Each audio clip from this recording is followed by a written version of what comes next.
Bonjour à tous, j'espère que tout le monde va bien. Je suis avec Aldric pour le game plan de la semaine pour analyser Vicente Luque contre Rafael dos Anjos, le main event de l'UFC qui arrive. Tout d'abord, comme d'habitude, Aldric, est-ce que tu vas bien? Salut Chris, bonjour à tous, ravi d'être avec vous. Alors, Vicente Luque, Rafael dos Anjos, un main event qui passe peut-être sous les radars entre deux vétérans du sport, on peut dire, de combattants qui nous offrent très très régulièrement de belles performances, mais avec le bémol, selon moi, que on voit ni l'un ni l'autre aller arracher la ceinture, que ce soit Rafael dos Anjos aller retrouver une ceinture ou Vicente Luque remonter vers une ceinture. Donc c'est clairement, selon moi, un main event un peu pour divertir, parce que clairement, sur papier, ça va être un combat engagé, mais voilà, pour les fans de compétition qui aiment quand il y a du mouvement dans les rankings, pour moi, on est juste en train de faire monter un gars pour qu'il teste un autre dans son ascension vers le titre, et il y en a un qui va juste vraiment bien drop dans sa carrière. Quel est ton ressenti, toi, par rapport à ce combat? Tu aimes bien, tu aimes pas? Alors, j'aime beaucoup, premièrement. Mhm. Deuxièmement, je te rejoins quand même sur Effectivement, si tu attends de voir quel est le prochain contender de la ceinture Walter, ce ne sera pas le cas, disons-le clairement aux gens qui nous écoutent. Après, on peut légèrement nuancer quand même cette analyse en disant Luque est sur 2 revers consécutifs, il est 10e d'une KT. Alors, Ouais. les Walter, je sais pas ce que tu en penses, mais c'est une KT qui bouge, mais où il n'y a pas 1000 prétendants. C'est-à-dire que il y a du 109. On peut citer les Shafkat. On peut quand même parler de Belal, qui n'est pas du 109, mais qui fait un run quasi irréprochable depuis le hypoke qu'il a eu il y a peu de Contre Leon combats Edwards. contre Leon Mhm. Edwards. Il y a Kamzat qui fait le va-et-vient entre les deux KT. On ne sait pas où il va se stabiliser, mais il y a quand même des prétendants. Et à côté de ça, il y a aussi, si tu t'amuses à regarder le top 15 et même le top 10, ben, des mecs qui sont là depuis un petit moment et qui stagnent un petit peu. On va dire que c'est Mhm. une eau un petit peu stagnante à partir de la 8e place. Mhm. Euh, Ce combat, pour moi, Luque, on sait qu'il s'est un petit peu remis en question avec cette nouvelle équipe Cerrado MMA dont on parlait toi et moi pour l'analyse de Benoît Saint-Denis, puisque c'était Mhm. le team de son adversaire. On sait que Luque, il est aussi allé chez Killcliff bosser son pied-point depuis quelques mois. Donc, moi, je veux voir. Je pense qu'il s'est Vicente Luque, c'est le top 15 de la KT. Mhm. Effectivement, il y a 2 défaites et 2 revers consécutives qui sont contre Geoff Neal et contre Belal. Est-ce qu'il y a eu du renouveau dans son jeu? Est-ce que c'est toujours ce brawl un peu à la brésilienne qui va nous proposer? Ça, c'est question numéro un. Et de l'autre côté, Dos Anjos, 38 ans, la carrière qu'il a eue et le double champ, si je dis pas de bêtises, qu'il a eu en lightweight. On sait que ses débuts en welter se sont bien passés, malgré tout, puisque j'ai trouvé, moi, la victoire contre Brian Barberena intéressante, puisqu'il l'a mis KO. Ouais. Mhm. Euh, il sortait d'un revers précédemment contre Fiziev. On connaît les qualités de Raphaël Fiziev. Donc, moi, j'ai quand même envie de voir. Je me dis que c'est la possibilité de pouvoir rentrer directement dans le top 10 de Dos Anjos. C'est-à-dire que là, on lui propose un combat en Walter où il gagne. Il peut tout de suite arriver dans le top 10. Et de ce fait, il peut essayer de jouer les troubles faits dans cette KT. Mais là où je te rejoins évidemment, c'est que c'est pas le prochain contender. On peut se dire que Dos Anjos, s'il fait top 10, on va peut-être lui proposer un top 5 sur le prochain combat Walter, mais je pense Mhm. qu'effectivement, il aura guère mieux. Le problème pour moi de Rafael dos Anjos, c'est que aujourd'hui, hein, pas en début de carrière, et aujourd'hui, c'est typiquement le profil qui est entre deux catégories de poids. Le gap de lightweight à welterweight, proportionnellement, c'est quand même 10%. Tu passes de 70 à 77, 70 à 77. C'est un gros gap, et je trouve que Rafael dos Anjos, bah forcément, tu vois, quand plus tu vieillis, plus ça devient compliqué de faire les cuts, hein. On entend souvent parler, une fois que tu prends ta maturité musculaire, c'est pas la même que quand tu avais 23 ans. Et donc je pense que Rafael dos Anjos en lightweight, il se draine un peu trop pour faire le poids, mais quand il va affronter des welterweight, on voit qu'il est trop petit. J'ai juste cité ses derniers combats en welterweight. Bon, Brian Barberena, vraiment une très belle performance, mais avant ça, c'était défaite contre Chiesa. Michael Chiesa, c'est pas ouf, je trouve. Une défaite contre Leon Edwards, il avait une victoire, Kevin Lee, je sais plus si c'était en lightweight ou non, c'était en welterweight, mais bon, Je crois que c'est Walter. Kevin Lee, pour moi Kevin Lee, c'est le même problème que Rafael dos Anjos à ce niveau-là. Trop difficile de faire le poids à 70 et trop petit pour la division des 77. Et avant ça, 2 défaites contre Usman et Covington. Bon, contre Covington, c'était un combat très compétitif. Il lui a offert un combat très compétitif, mais je trouve que ça montre les limites de Rafael dos Anjos en welterweight, et il est vraiment dans cette position compliquée, ancien champion qui n'arrive plus à bien performer en lightweight parce que le cut est trop compliqué et qui n'arrive pas à bien performer contre les meilleurs de la division en welterweight parce qu'il est trop petit. Et donc il nous offre encore des beaux combats. Je trouve que il a roulé sur Moicano, c'était ultra impressionnant cette performance. Donc il est encore extrêmement performant, extrêmement complet. C'est encore un dur au mal, hein, un bon Brésilien comme on les aime. Mais c'est une position difficile pour lui et sa carrière. Je pense que là, il reste. Je pense qu'il a juste un amour pour le sport. C'est sa façon aussi de continuer à gagner son pain. Ça reste un profil qui continue à progresser selon moi. On n'a pas encore spécialement vu un réel déclin dans le jeu de Rafael dos Anjos. Et j'aime bien ce que tu soulignes par rapport à Vicente Luque, ou Luque, je sais jamais comment prononcer, mais il a besoin d'un renouveau. Je regardais un peu le palmarès et d'ailleurs j'ai un peu faire les contextes maintenant. Donc Vicente Luque, c'est 21 victoires pour 9 défaites et une égalité en professionnel, 14 victoires pour 5 défaites à l'UFC et voilà, sur ces derniers combats, donc je prends chaque fois un échantillon des 5 derniers combats, c'est 3 victoires de suite et puis 2 défaites d'affilée. Les 3 victoires de suite, c'est Randy Brown par finalisation dans le deuxième round, Tyron Woodley par Darshok dans la fin du premier round et Michael Chiesa dans la fin du premier round. Je mets des astérisques. Contre Tyron Woodley, il se fait bien connecter. Et contre Michael Chiesa, il se fait bien prendre le dos. Et puis il perd contre Belal Mohamed et puis contre Jeff Neal, comme tu l'avais dit, avec la petite séquence de Jeff Neal où les gens avaient fait une blague, j'avais trouvé ça drôle. On avait l'impression que Jeff Neal était en train de jouer avec lui à la PlayStation et t'étais bloqué sur le même bouton puisqu'il envoyait 9 uppercuts de gauche d'affilée. Et c'était assez spectaculaire. Pour compléter, Rafael dos Anjos, bon lui, 32 victoires, 14 défaites à l'UFC, 21 victoires, 12 défaites. Et ces 5 derniers combats, c'est également 2 défaites, 3 victoires. Les 2 défaites, c'est contre Michael Chiesa par décision et contre Fiziev dans la 5e reprise. Et ces 3 victoires, c'est décision partagée contre Paul Felder. Paul Felder, l'histoire de ce combat, c'était incroyable en super short notice. C'est très très belle performance contre Renato Moicano. Et comme tu l'as souligné, ce très très beau finish par étranglement arrière contre Brian Barberena. Donc 2 gars qui restent dans le game, mais je trouve que c'est plus à Vicente Luque de venir avec un nouveau visage, parce que voilà, sur ces derniers combats, soit il perd, soit il se fait connecter et on a un petit stress quand même. Donc on le voit pas percer dans le top 5 à moins d'un changement dans son jeu.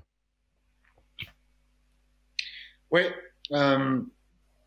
Est-ce que déjà on peut mettre une interrogation sur la suite des événements pour les 2 protagonistes? C'est-à-dire que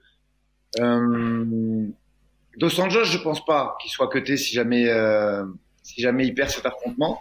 Par contre, je te retourne la question pour Luque. Est-ce que dans le contexte aujourd'hui dans la KT, ça ferait 3 défaites d'affilée? Est-ce que Luque resterait moi, je pense qu'on peut se poser la question et lui doit se la poser très sérieusement avec son management. C'est-à-dire que si il s'impose pas samedi soir, qu'il reste dans le roster de l'UFC et au moins, je vais nuancer ça un petit peu, s'il propose pas quelque chose de nouveau dans son évolution en tant que combattant, est-ce qu'il va rester dans le roster de l'UFC? Je pense que c'est une question majeure. Dos Anjos, je pense pas. Double champ, il y a une reconnaissance quand même par rapport à ce qu'il a apporté à la catégorie et à ce sport. Je pense que même en cas de revers, peut-être qu'il y aura encore 1 ou 2 money fights qui lui seront proposés. Ça, j'ai un petit peu moins de doute. Mais il y a cette temporalité quand même pour Luque. Moi, je suis pas persuadé qu'il ait une autre chance parce que même si je reviens sur le palmarès que tu as énoncé précédemment, il y a 9 défaites. Il y a pas beaucoup il y a pas une grosse construction de carrière qui a été faite à l'UFC, c'est-à-dire qu'il n'a pas eu une win streak importante. Après, pour nuancer un peu ça, si on regarde un petit peu qui sont les gens qui l'ont battu, on a un parterre pas de Hall of Fame, mais il y a des mecs très très solides quand même qui sont imposés, qui l'ont battu quoi. Bien sûr. Alors, je vais répondre un à un. Donc, d'abord, j'ai précisé ce que, enfin, je sais que les gens vont rebondir dessus. Quand tu dis double champ, c'est il a pris la ceinture et il a défendu une fois. Rafael dos Anjos, c'est pas qu'il a eu la ceinture Non, dans non, deux il n'y catégories a de pas eu poids. dans deux catégories. Pour Vicente Luque, c'est très intéressant comme question parce que là, ça rentre peut-être un peu dans l'esprit politique, mais avec le PFL qui vient de lever 380 millions, qui vient de signer Ngannou, qui commence à signer des gros noms, qui commence à vraiment, là on entend qu'ils ont potentiellement racheté ou voire déjà racheté le Bellator. Je crois que l'UFC va vouloir garder tous ces gros noms, quitte à avoir des mecs, des gros noms sur des losing streaks. J'ai peur d'ailleurs de ça, parce que ce serait pas mal pour Vicente Luque justement d'aller au PFL pour chercher le tournoi à 1 million. Ce serait beau pour la suite de sa carrière, mais je crains que l'UFC se dise non, c'est le genre de profil qu'on doit garder parce que si on les laisse partir, ça va récupérer le PFL et le PFL va commencer à grandir grâce à ça en récupérant nos noms qui sont encore qui ont encore de la valeur. Donc ici, je me pose la question. C'est vrai que un mec sur 3 défaites d'affilée qu'on voyait comme un potentiel futur contender qui n'a plus ce profil, typiquement l'année passée ou il y a 5 ans, c'est le genre de profil que l'UFC aurait laissé partir sur 3 défaites sèches. Ici, je pense qu'il pourrait peut-être le garder juste pour des combats, pour continuer à lui offrir des combats fun. Du côté de Rafael dos Anjos, je pense que le gars il fera toute sa carrière à l'UFC. Donc là, c'est plus à son camp à décider ou à lui à décider quand arrêter. C'est une bonne question. Hein. C'est quand est-ce que tu arrêtes une carrière. En général, c'est quand tes objectifs, tu peux plus les atteindre. Ici, Rafael dos Anjos, comme j'ai dit, je pense pas que son objectif soit de redevenir champion. Sincèrement, je pense qu'il aime juste le sport et tant qu'il se sent performant, il va continuer à accepter des combats. Pour suivre le fil conducteur habituel du game plan, je propose qu'on passe au code de Paris. Donc, on a Vicente Luque qui a ouvert à plus 125 et qui aujourd'hui est à plus 110. On a un Rafael dos Anjos qui a ouvert à moins 150 et qui aujourd'hui est à moins 120. Ce qui signifie que, en gros, on est aux alentours de 55-45 à l'avantage de Rafael dos Anjos. C'était un peu au-dessus de 55 à l'ouverture. L'argent est rentré sur Vicente Luque. On est un peu en dessous de 55% maintenant pour Rafael dos Anjos. Est-ce que tu t'alignes à ces statistiques ou tu vois ça différemment?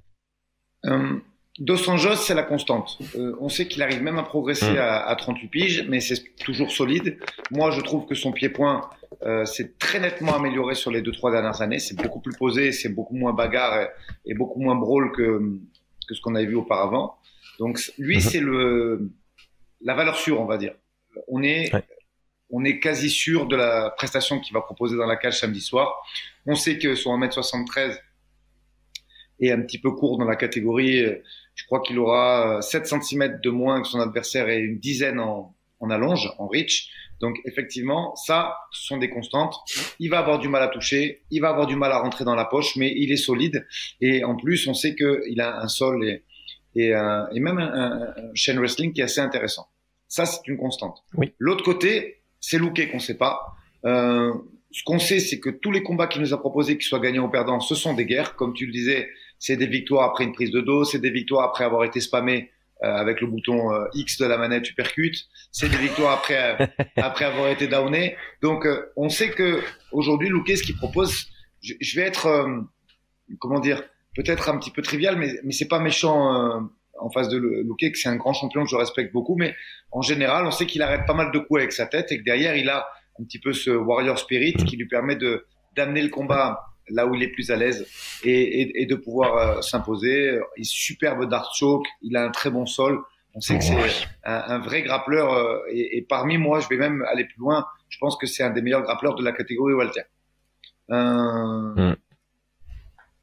La question est, est-ce que cette année passée, alors je sais il l'a pas déclaré sur ses réseaux ou apparemment il n'a pas été blessé pendant cette année, donc plus d'une année off, c'est beaucoup. Est-ce qu'il y a eu du travail qui a été fait puisqu'en plus on sait qu'il a travaillé avec une superbe équipe, Kill Cliff. On sait que cette équipe brésilienne c'est pas mal aussi. Donc Voilà, Cerrado MMA, c'est pour moi la meilleure équipe brésilienne aujourd'hui, surtout dans cette catégorie de poids, puisqu'on sait que Gilbert Burns, Mhm. il va entre les deux. Il y a les frères Bonfim, puisqu'on en parlait avec le match de Benoît tout à l'heure. Donc, belle équipe dans laquelle il s'est préparé. Est-ce qu'il y a eu des progrès significatifs? Est-ce qu'on va voir un autre Luque? Parce qu'il a que 31 ans aussi. Hein. Je veux dire, il faut pas Mhm. l'enterrer, même si effectivement, je disais que euh, une défaite risquerait d'être compromettante, même si politiquement, on sait que les choses peuvent être différentes. Donc, sur le papier, la cote, entièrement d'accord avec. Maintenant, la suite, ça va être de nous dire est-ce qu'il y a eu des progrès qui permettent d'influer là-dessus, puisque je pense qu'il y a quand même des choses à faire, notamment debout sur ce combat. Ou est-ce qu'on Mhm. va avoir le même? Et auquel cas, effectivement, j'irais même peut-être jusqu'à un 60-40 pour Dos Anjos. Ouais, mais c'est un peu ça toute la réflexion. Je pense que comme en fait, t'as super bien analysé ça. La constante, c'est Rafael dos Anjos. On sait ce qu'il vaut. Il est pas en déclin, donc on sait quelle version de lui on va avoir. C'est un combattant expérimenté, intelligent. Euh, le Ça c'est le point positif pour De Sanros. Le point négatif, on en a parlé, c'est la catégorie de poids. En welterweight, c'est pas là où il performe le mieux quand il rencontre des bons welterweight. Et c'est le cas de Luque, même si selon moi il était un peu en déclin. Et c'est là toute la question de est-ce qu'on est plus sur un 60-65 pour Rafael Dos Anjos dans l'optique où Vicente Luque il continue à descendre, ou bien on essaye d'être positif en se disant ok, Luque il a vraiment fait une introspection, il a changé de camp parce qu'il s'est rendu compte qu'il ne progressait plus et qu'il avait besoin de renouveau dans son jeu s'il voulait rester performant face à la nouvelle ère de MMA, on va dire. Et du coup, bah, en changeant de camp, il a progressé pendant 1 an et on va voir une nouvelle version de lui qui pourrait lui permettre de se rapprocher d'un 55 à son avantage. Donc pour moi, c'est un peu le range qui fait sens. Et puis comme tu l'as dit, il y a une différence de taille. Le problème, c'est que Vicente Luque, c'est un bagarreur. D'ailleurs, on le voit dans ses statistiques, hein, je vais les prendre ici. Il touche, bah, en fait, il se fait autant toucher qu'il ne le touche. Il touche Ça, 5,49 fois à la minute et il se fait toucher 5,51 fois à la minute. Donc, c'est vraiment égalité, quoi. Mais il touche fort. Mais ça signifie que lui a besoin de rentrer dans cette distance d'anglaise pour être à son meilleur, on va dire, et bah, c'est des opportunités aussi pour Rafael Dos Anjos de toucher en retour. Donc moi aussi, je suis quand même aligné avec les codes de Paris. Je pense que l'argent est rentré sur Luque pour justement, ah, c'est un welterweight, ah, on croit que Luque est en train de trouver un nouveau souffle à sa carrière. Alors, on va parler maintenant du vif du sujet. Je pense qu'on va établir les game plans et en même temps, dans le fil de la conversation, on est un peu en train d'établir les forces et faiblesses de part et d'autre. Personnellement, le gros défaut sur toute la carrière de Rafael Dos Anjos, c'est qu'il accepte trop facilement la dynamique de combat que son adversaire veut imposer. Il va combattre contre des lutteurs, il va accepter la lutte contre des lutteurs. On l'a vu contre Khabib, il allait initier lui-même la lutte. Enfin, limite, c'est n'importe quoi. Contre Fiziev, il acceptait trop d'aller à la bagarre technique debout. Donc, Rafael Dos Anjos, c'est un peu ça son problème. Et donc, selon moi, Vicente Luque, ici, il a une grosse opportunité stratégique, c'est d'aller forcer un combat debout, un peu style brawl, où il va pouvoir imposer son physique et son volume de jeu. Parce que je sais que tu adores parler de ça. En termes de volume de jeu, il y a une sacrée différence. Je viens de le dire, Vicente Luque, c'est 5,5 par minute, touché et reçu. Du côté de Rafael Dos Anjos, on est à 3,5 qu'il touche et 3,2 où il se fait toucher. Donc on est vraiment sur deux volumes différents et je pense que Vicente Luque, mettre Rafael Dos Anjos sous pression, qui est un peu le style de Vicente Luque, hein, c'est un contreur agressif, c'est quelqu'un qui met la pression, qui attend que son adversaire engage pour envoyer son overhand et son crochet avant. La mécanique du corps de Vicente Luque est incroyable sur son overhand et son crochet avant. C'est vraiment ces deux grosses armes. Il a un bon jab et il a des bons low kicks intérieurs. Donc juste pour moi, c'est vraiment ça la base de la stratégie de Vicente Luque. Je t'en prie. C'est ce que j'allais te dire. Sur le brawl, je suis pas persuadé que Luque soit plus fort que Dos Anjos, mais par contre, bah, il y a le reach et la taille et le gabarit Mhm. et même, je vais aller plus loin, et même le poids dans la cage. Je pense que malgré Mhm. tout, il y aura 2-3 kilos d'écart. C'est un gros Walter Luque. Il est costaud avec son 1m80 et il est dense. Et en général, c'est le plus grand et le un peu plus costaud qui doit normalement s'imposer s'il y a du brawl. Ça, c'est vrai. Mhm. Alors, je vais dire un truc sur lequel, c'est pas que je suis moi-même pas convaincu, mais c'est vrai que si tu regardes les combats de Dos Anjos, il n'y a pas un fight IQ hyper développé. C'est-à-dire que il va un petit peu là où le combat le mène. Si le mec en face c'est un striker, rares sont les fois où il a essayé de changer un petit peu la distance et la physionomie du combat. Il a Mhm. pris énormément de lutteurs après.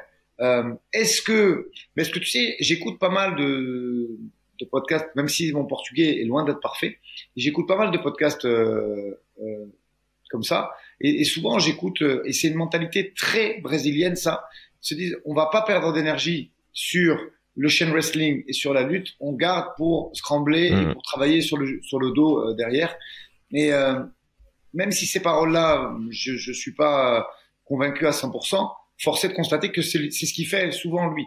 Mais ça s'est Ouais. mal passé, c'est-à-dire qu'au bout d'un moment, tu fais un game plan sur lequel tu dis ok, on va garder de l'énergie sur le clinch, mais derrière on va être efficient au sol pour pouvoir retourner le combat à notre avantage.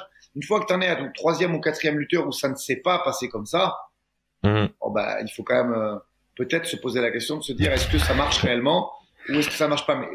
Mais c'est une critique constructive. Hein. Tu regardes ces combats, Bien sûr. ça a été le mec qui a eu le plus de lutteurs en face de lui quasiment dans la catégorie lightweight et le ratio de victoire il est de 1 sur 6 ou 7 combats en étant totalement honnête. Mhm. À partir de là, voilà pourquoi je m'interroge sur le fight IQ. Looké, comme je le disais précédemment, s'il fait du looké à 100%, je suis pas sûr que ça passe. S'il y a une évolution, et encore une fois, moi je mettrais même, moi je l'ai vu travailler. Alors après, tu sais, sur Instagram, sur les réseaux sociaux, tu mets un petit peu ce que tu veux et tu laisses à penser un peu ce que tu veux. Mais moi je l'ai vu bosser au pattes. Apparemment, c'est quelque chose qu'il a très mis en avant sur sa prépa. Est-ce qu'on va voir quelque chose de différent au niveau des trajectoires, au niveau des distances, au niveau de l'engagement, du désengagement de ce qu'il va proposer debout? Ben, moi, j'ai envie d'y croire parce que il a le gab, en tout cas, pour être parmi ces gros welters qui peuvent être influents dans la KT.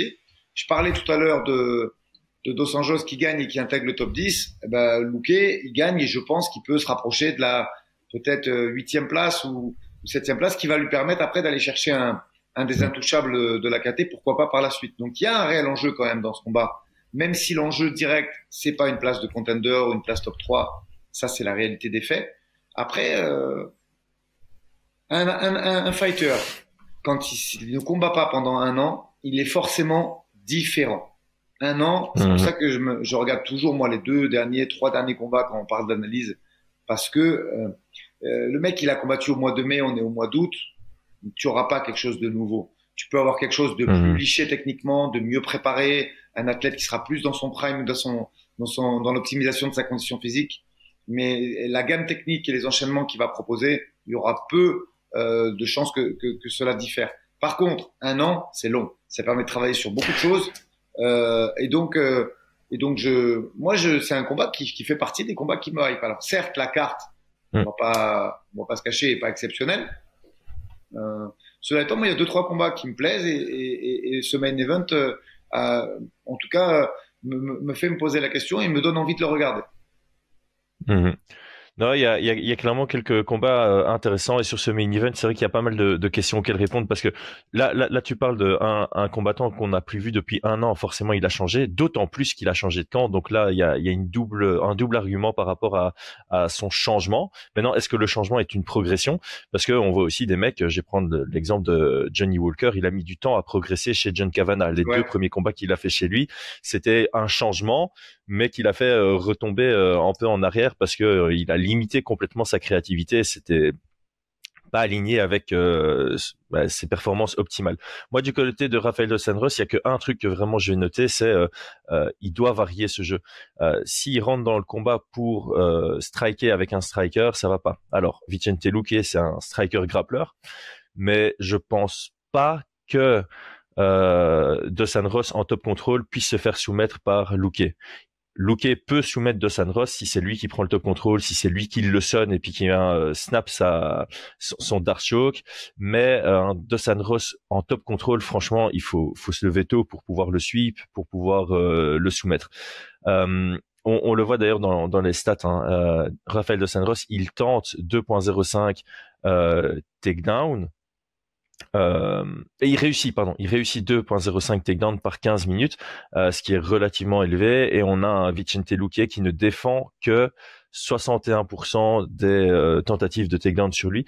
Donc un Rafael dos Anjos qui vient pour varier son jeu, c'est là où il va peut-être trouver les meilleures ouvertures, parce que ça lui permettrait peut-être de trouver des ouvertures en pied-point, mais ça permettrait surtout de venir prendre des minutes de contrôle. Et s'il arrive à avoir un schéma offensif derrière ses amenés au sol, ce qu'il a très souvent, ça peut lui permettre aussi de prendre des rounds et de drainer un peu Vicente Luque. C'est un peu la stratégie que Belal a utilisée, ne pas avoir peur de striker contre Vicente Luque, mais intégrer complètement la lutte à son jeu, varier aussi avec les middle kicks, parce que ce sera en garde ouverte, hein, c'est important de le souligner.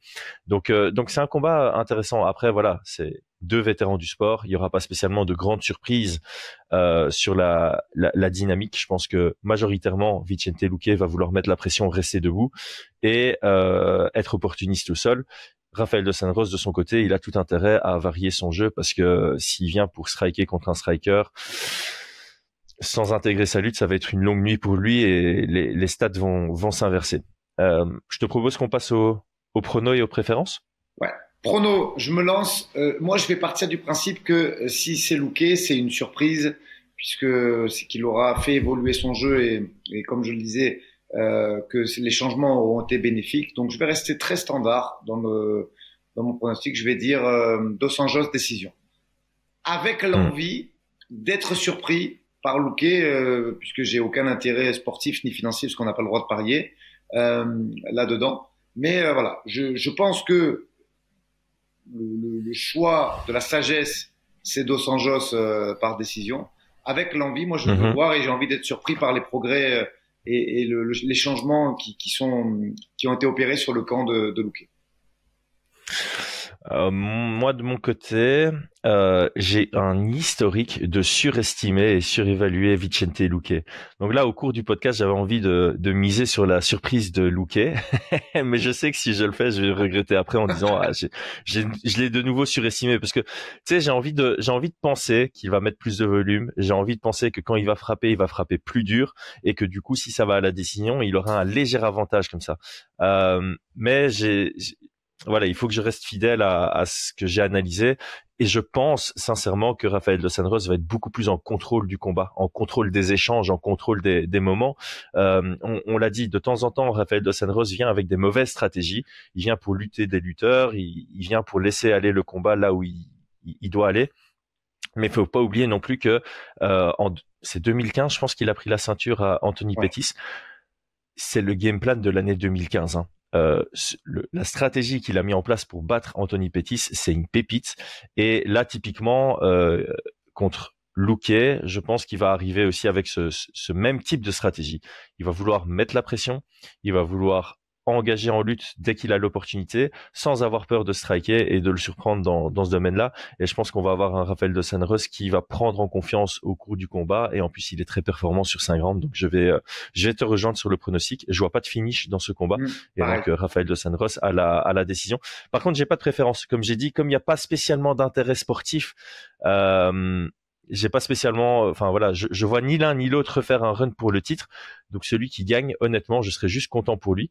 Je serais triste pour celui qui a perdu, mais j'ai pas spécialement une préférence d'un côté comme de l'autre. Peut-être une petite préférence pour Luque, parce que ça me ferait mal de le voir sur 3 défaites d'affilée. Alors que Rafael dos Anjos, on sait que la fin de sa carrière, ça va être quelques victoires, quelques défaites, quelques victoires, quelques défaites. Comme Luque est dans une position un peu plus compliquée, peut-être une légère préférence de ce côté-là. Aldric, on a fait le tour. Je te souhaite une très belle journée, bons entraînements au pluriel, et merci pour ton temps, ta préparation et ton expertise comme d'habitude. Merci Chris, merci à tous, à très vite.